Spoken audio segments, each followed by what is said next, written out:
Hello and welcome to this week's episode of Stream It or Leave It. Today we're going to be talking about the show Clickbait. Now, the makers of the show did such a great job with the trailer because I was really looking forward to this. I thought it could be a nice, fun, budget version of Gone Girl. But I kind of saw the writing on the wall in episode 1. I knew it was going to be a mess. And by episode 5, the wheels had fallen off in such a spectacular fashion. It was a mess. There were so many plot twists. Somehow it was also kind of boring. This show is pretty aggressively bad, and even though I streamed it, it's a leave it show. Anyway, let's talk about the first episode. Onto the video.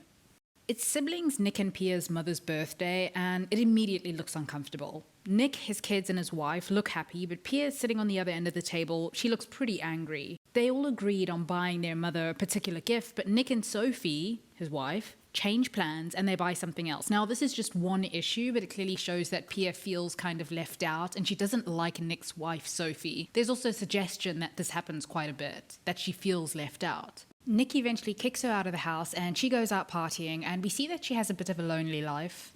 Nick was also really harsh to her when he kicked her out of the house. He bangs on the table and he tells her to stay out of his life, which is an overreaction, but they've obviously had similar fights before, and Nick seems to have some anger issues. At work, Pia, who is a nurse, is tending to one of her regular patients when he shows her a video. It's of her brother Nick holding up a sign. His face is all beaten up. The sign reads, "I abuse women," and another sign reads that if this video reaches 5 million views, he'll die. Nick looks like he's in some kind of hostage situation in the video. Pia goes over to his work and nobody there has seen him that morning. She finds his wife Sophie and she says that she saw Nick leave for work that morning. They both go to the police together and Sophie is remarkably calm, suspiciously so. Not in a way that I think that she's involved, but that she just might know something, I think. But Pia, on the other hand, is too frantic. It's as though she's panicked about something. Is she guilty? I don't know.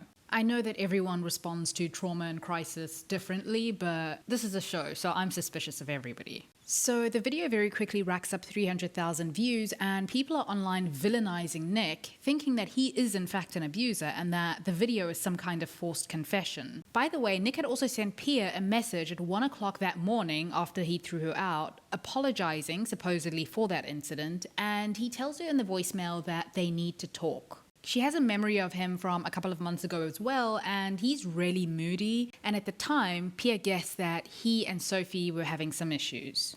The police call them in for questioning again, and there's another video where Nick is holding up a sign saying that he killed a woman. Pia plays Nick's last message for Sophie, and she says that she has no idea what it's about. I doubt that. Journalists are beginning to circle at this point, and the video now has over 1.5 million views. It's going majorly viral. We also get some odd scenes with Pia and her and Nick's mom, who gives off a weird energy. I guess we know that Pia hasn't been very close with her family for a while, and she has quite an antagonistic relationship with her mother. Her mother is kind of cold. She doesn't seem very stressed about Nick going missing. She's annoyed that Pia didn't tell her about the video, but barely. She doesn't ask any questions. She doesn't seem interested in the case. I don't know, it's weird.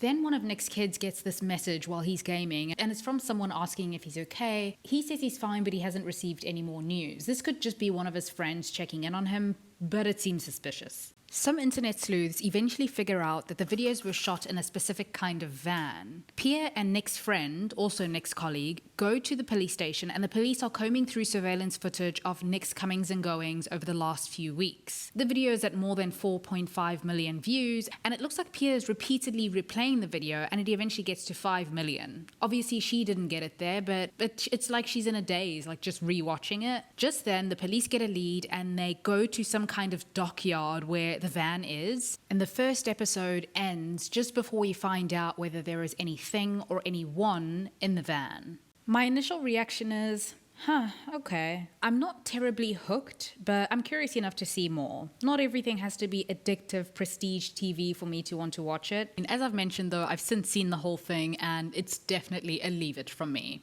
Anyway, that's it for this video. Thank you for watching.